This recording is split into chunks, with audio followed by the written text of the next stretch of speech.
Welcome to the July the 18th, 2000 taping of It Happened in Grand Prairie, as we bring you the history of our city and some of the people that are very important to creating that history, and some of them are even making history today. And so it is the case with our history tape number 402. And we are delighted today to have a very special lady. And she's a judge, the Honorable Wilma Cawthorn, who is the Justice of the Peace in not only Grand Prairie, Texas, but in the parts of southern Dallas that you'll learn about while we do her interview. Welcome to the set, Wilma. Thank you so much. In your honor, may I call you Wilma? Yes, absolutely. Absolutely. Wonderful. It's so great to have you with us today. And Thank you. Being a Justice of the Peace is important, but we want to go back to your roots, with your permission. If you'd look out into your camera, and let's find out about the real Wilma Cawthorn. Right. Tell a little about your genealogy. Set the stage for us with your parents, your siblings, anything you want to say about when you were born or where you were born. And if you don't want to give us the date, that's acceptable. Well, it's not too impossible to figure out. It was a long time ago. My parents both came from Oklahoma. All right. And that's where I was born. All right. But when I was about a month old, they moved to Texas, to Dallas. And I have been in this area ever since. Oh, that's I grew up in Dallas, went to school there. I went to Adamson High School. And when I married my husband of 53 years, all right. we settled in Oak Cliff in the Elmwood Addition, and then moved to Cedar Hill. All right, now let's go back to your parents. I'd All like right. the names of your parents and your mother's Yes. maiden name. All right. My mother was Clara Pearl Stywalt, Uh-huh. and my father Dewey Jerome Havens. Okay, and did you have brothers or sisters? Yes, I have a sister, Lorraine, older sister, an older brother, Felton, who are both in the area, Okay. and my younger sister, Doris, who we lost about 2 years ago. Okay, all right, that sets the stage for that. Now, coming to Dallas when you were a young child and growing up in the Oak Cliff area, where'd you go to school when you first started school? Well, when I first started school, I went to T.G. Terry Elementary School right. in South Dallas. All right. And stayed there until we moved to the Oak Cliff area. Okay, now at this elementary school, was there a favorite teacher back in your young life that helped set the stage for you, that really pampered you because you came from Oklahoma, or anything like that at your first elementary? Well, the teachers that I remember most in elementary was not those that pampered me, but those that pushed me the most. Oh, right. All yes, right. yes. Mrs. Drumright was a homeroom teacher, and she really stayed behind me. And one of her favorite sayings was to put first things first. Okay. Not to daydream, but to get on with the work at hand. And I remember her very, very well. And progressing on into other elementaries and into middle school, if you had a middle school, any special people that helped you advance yourself personally, or sort of was a real special friendly teacher to you? Well, that's been so many years ago, I cannot remember. How about high school? In high school, we had some very favorite teachers. Okay. The journalism teacher, I think, probably was one of my very, very favorites. And that was maybe one of your favorite subjects? Yes, yes. Good. All And right. really enjoyed that class tremendously. Okay. But all of the teachers that I had in high school were, I felt like, very good teachers. They did their job, and I think helped me mold to what I am today. That's Yeah, wonderful. high school. Wonderful. I'm really excited to hear that. And graduating from, was it Oak Cliff or Adamson? Adamson. It was already been changed to Adamson. Adamson, Oh yes, my! yes, Y'all were yes. the Leopards. Yes, we were. You still are a Leopard. We still are. Yes, you are. Yes, Oh, yes. that's And I wonderful. belong to the Alumni Association, and we'd put out a little paper called the Acorn. Okay. Oh, that is wonderful. All right. And then from high school, where did you meet your sweet husband? Well, I met him at church, All right. and he ran with my older sister's crowd. Okay. He was not quite as old as they were, but he thought he was. Oh, I see. Yes. And so and when he went away to service, he was still, I was still Lorraine's little sister. I see.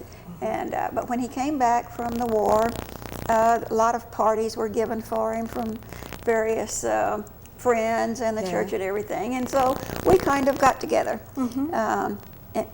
You want me to tell you a really neat story? Yes, tell me a real neat story. When he came back from the war, we were both engaged to other people. Oh my. And had been for several months. And we went to his sister's house to a little party.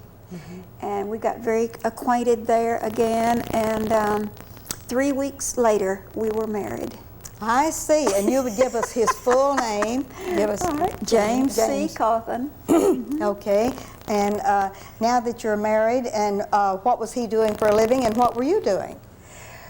Well, when we got married, I worked for the Dallas Cotton Exchange. All right. And he was with the Larch Company. All right, I remember the Larch Company. And he stayed with the Larch Company until he retired. He was there for more than 30 years. That is wonderful. All right, and in all of this process, how about a family? Well, we moved into a little home and had our first child, Deborah. All right. Yes, and that was in the Elmwood edition. And then about 3 years later came Janet Marie. And then almost 18 years after we got married, Jim came along. I see. Jim All Jr. Right. Jim Jr. By then we had moved to Cedar Hill. Okay. And moving to Cedar Hill, he was still with the Large Company. And what were you doing in the interim, all of those years he was at the Large Company? Were you still at the Cotton Exchange or something? No. When we married, I stayed at home. All right. And took care of the kids. Went to the PTA. I was going to say I got very involved in preschool PTA in the Elmwood edition, Margaret P. Henderson, and that's where I started PTA. And what was your first job in the PTA?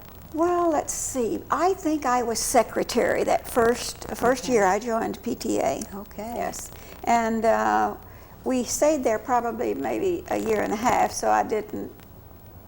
Progress too much. I didn't progress. I don't think I ever served as president there. But when we moved to Cedar Hill, the girls, Deborah started school. And she was 5 when we moved to Cedar Hill, and that's where she started. And of course, PTA was a real important thing for us to get involved in Cedar Hill. Were you involved with the Dallas County PTA before you were involved in any of these others, or after you were president? Well, it was afterward. It was when I was at Cedar Hill, and of course we went as delegates to the Dallas County Council of PTAs, and just become involved there. And then I served the Dallas County Council as PTA president 2 different times, 4 years each time. And that's a lifetime. Almost 4 years. 4 years twice. 4 years twice. And but it was an opportunity for me to meet people all over Dallas County. Oh yes, it was. And it was a wonderful experience. One of the nicest people I met at the time was a young woman named Ruthie Jackson. Oh mercy, yes. We had the PTA together and do parliamentary courses and all of the good things. But now, when you were with the county council and meeting people all over Dallas County, did you realize what an advantage you would have when you decided to go in a political career? Not at that time. I would never, if anyone had asked me, I would never have thought of that for me. Yes. It was not something that I ever really worked toward. I like people.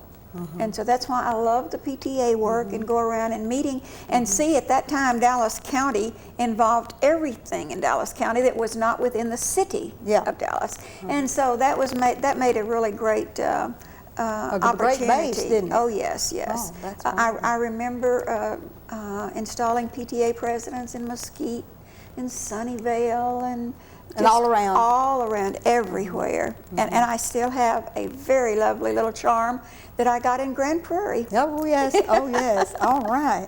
Now, installing the with the PTA, sort of, and the kids graduating, as soon as Raul joins us here on his camera, we're going to show and tell some pictures. But right now, let's talk about after the PTA. What did you do?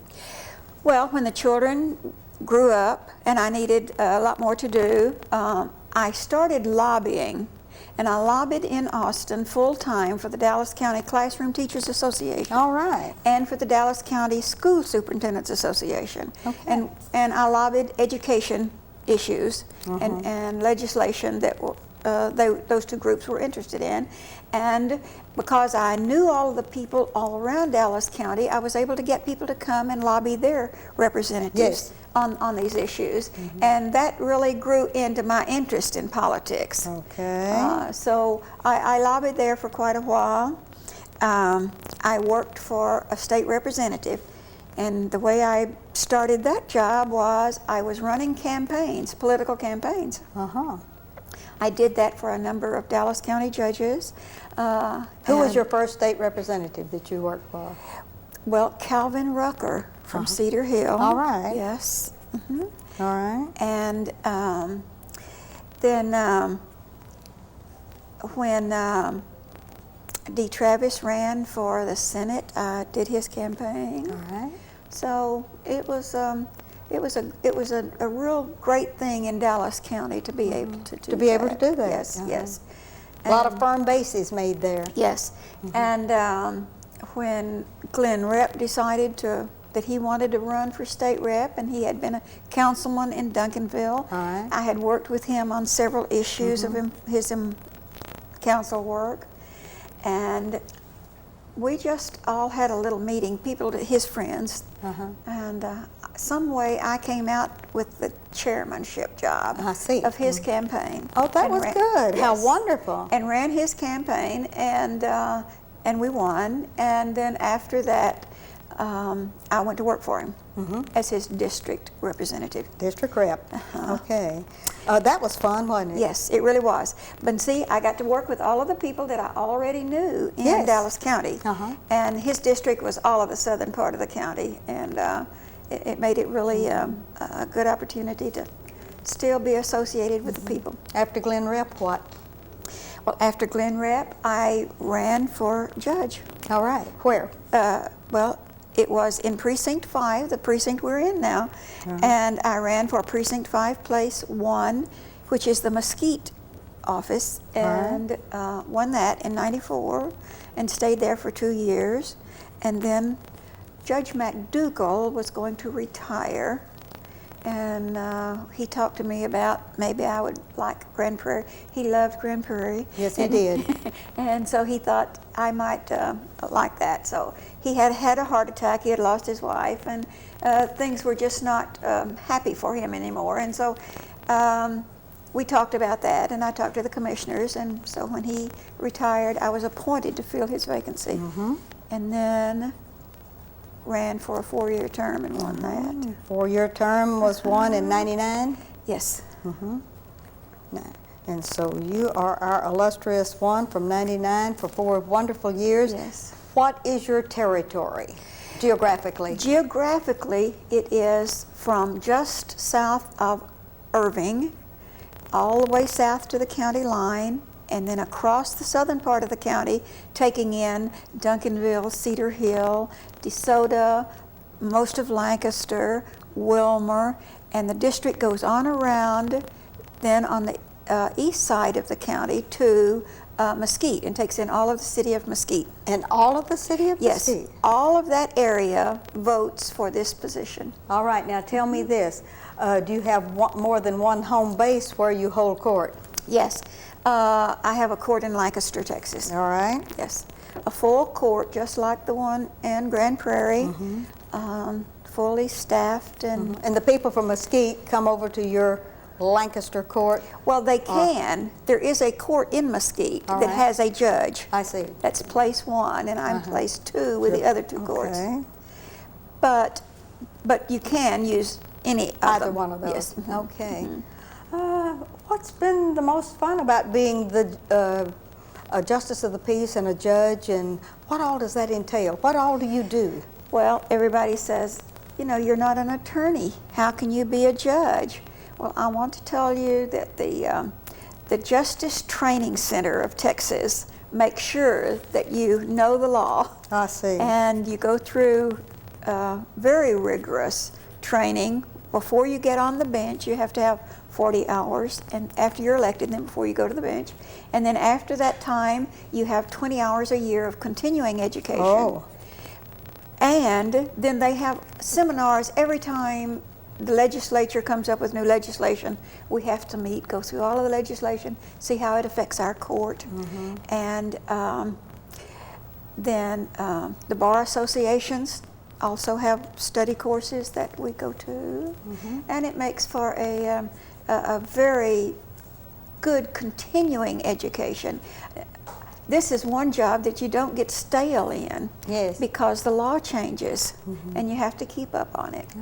Now, and probably the best part, my most satisfying part, let's put it in that term, is the juveniles that I see. All right. Now, truancy is very hard. It's difficult. And I don't think that it's because we're having more truants now than we used to, but I think it's because the emphasis that has been put on keeping children in school. Yes. It makes the big traffic that we have in the truancy court. During school, now I do take a little breather during the summer from truancy, but we start again in August, and it's not unusual for me to see 100 students a week in the two courts. In the two courts? In the two courts, yes. And the commissioner, especially Commissioner Cantrell, and he started, when I first went on the bench, we didn't have a really good thing to do about truancy. The law stated they must go to school, but if they didn't, what were we to do with them? There was just nothing there for us to turn to. But the commissioner started the truancy task force. We got everything together, and we now have in place a very good court order that students that are found guilty of truancy are put under court order that they must follow. And I do reviews. All the judges don't do reviews on court orders, but I do. That's why I get to see so many more of them. I get to see everybody twice, at least twice. And if they have not followed the court order exactly, they're found in contempt and sent to the juvenile courts. Oh my, and if they go to the juvenile courts, it really gets rough. Yes, for them, it does. And that's all under the auspices of Dallas County also? Yes. But in a different arena? Yes. Actually, the juvenile courts have the jurisdiction over truancy, but they have negated that to the JP courts just for logistics, because this is more than they could handle.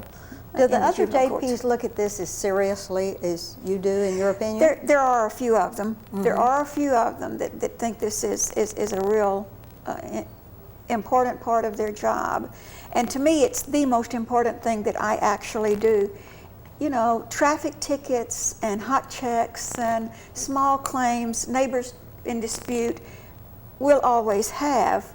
And they don't ever change a whole lot. But if we can change a child and make them understand the importance of their education, make them understand that they cannot be productive, happy citizens unless they are educated in this world today, then it's that. But it is very interesting. I did a wedding this past Saturday, and when I knocked on the door of this house, the man opened the door and he said, "Oh, you're the judge. Great, come in. Kyle is here." And it was kind of an unusual greeting, you know? Yes. And he said, Kyle, Judge Carthen is here. Well, Kyle was one of the students I had seen in court. I see. And he come over just very beaming and put his arm around me, you know, and his father said, "Kyle has really turned around since you gave him that chance." That's great. And he had made the All-Stars in his school's baseball team, so he was happy about that. Isn't that wonderful? Yes. And aren't you wearing a halo or something when you hear a story like that? I love it. I love it. I get very emotional. Yes. Because it just really does me good Yes. to see a child that has taken this. So I would it's like good. to ask you about when the truants come before you. I know they don't come alone. They must have to come with a parent. What kind of parent reception do your orders and their stand before you, what do you get from that? Well, there are a lot of parents who are concerned, and most of them that are having problems with their teenagers and even some of the younger children, they just have lost control of them somewhere along the line, and they're begging for help. Please, can you help us do something with this child? We can't control him. And so they want some help, and they do everything that they can. Now, I'm sorry to say there are so many parents that we see that say, you are intruding in my personal life. I had to take off work today to come to court. And that bothers me, yes, because they do that. And but we're tough about it. We make sure that they understand what they're to do. Sometimes the school files thwarting the compulsory school attendance law against the parent. Oh my. Along with truancy of the child. And if that happens, then we deal with that. And if the parent is not cooperative when the child is put on court order and does not do everything that we feel like they are capable of doing, yes, then they're found guilty of thwarting, and the fine is $597. Wow. For the parent. For the parent. Yes. And sometimes this gets their attention. Yes, it does. And so it makes for a very interesting court. All right, we probably have about 7 minutes left. I want to leave a couple of minutes for us to show and tell pictures at the end, but I want to ask you about your beautification with Tammy Chan and your beautification at your Lancaster site, and you're a judge that cares about how things look. Well, Ruthie, when I was running for this position, one of the newspapers said, what is the first thing you're going to do when you get elected? And I said, I'm going to tear out all of the ugly, dead shrubbery around that Grand Prairie courthouse. It was probably planted when the building was built, and it died about 20 years ago, and it is so bad, it looks like a deserted building, and that's what I'm going to do, and that's what we started doing. And you have a task force that's helping you. Yes, oh, yes. What, I have wonderful You want to show and tell a members. picture? Yes, I want to show. Now, I don't have any really real before pictures, and I'm sorry that I don't, because this flower bed right here is a raised flower bed just on the west side of the entrance, and it was filled with yaupons so tall and so thick you could not see the county courthouse sign on it, on the front of it, and from the front door there was no way to see the parking lot, and that was a concern to me because I was there a lot at night. And even they kind of hung out over the sidewalk. So I said, first we're going to tear all of that out, and we did. Who's helping you do that? The county came and did all of that, all right, and they tore out all the shrubs along the front. And then I called friends that I knew who were interested in Friends in high beautification. places. Friends in high places. And I was put in touch with Tammy Chan with the city, and here are some starting places that we started. And the garden clubs, Oaks and Acorns, have been very, very helpful. And here is their little president and our city beautification chairman. All right. And they are planting flowers. These are hoses. We had hoses there to kind of water for a while till the county did better. And this is a picture of some of our people. Dallas County Government Center, Precinct 5, Grand Prairie. Yes. So it's not a Dallas County sub-courthouse, it's a government center. Government center. I love that. That's why it must look like it. It must look like it. It must look like we are proud of it and that we want to help the people and keep it beautiful, because the city of Grand Prairie has worked so very hard to beautify the entire city that I felt like this was one of the things that we desperately needed to do, was to beautify that. I need your pictures. These are some after pictures. I need your pictures of your family as soon as you show and tell. All right, those. but I want to show these of these plants. Oh, yeah. We were just really thrilled with them. That's gorgeous. Yes, just really pretty. Now, yes, I brought pictures of my family. Okay. And my sweet grandchildren. I have 3 grandchildren, okay, a boy and 2 girls. Okay, let's show and tell the grandchildren first. They have priority on this show, don't they? Yes. My youngest one is Katie. She has just turned 20. And she's where? And she is in Dallas. All right. And she's going to be a chef. All right. She's taking a 4-year course at El Centro to be a chef. All right. And that was after several colleges that she Okay. had decided on.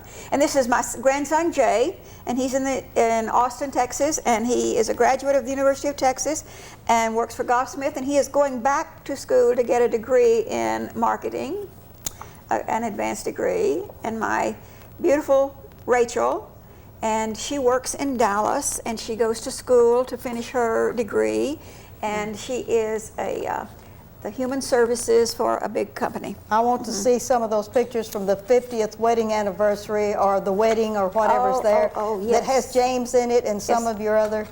Yes. My kids. Yeah. All right.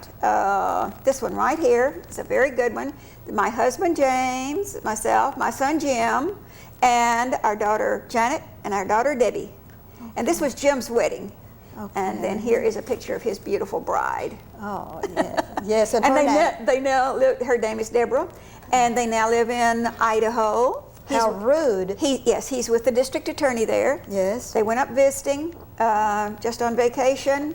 They And loved it so. He went by to visit the district attorney in Boise, and he said, could you use a good lawyer? And they said yes, and 2 weeks later he had moved.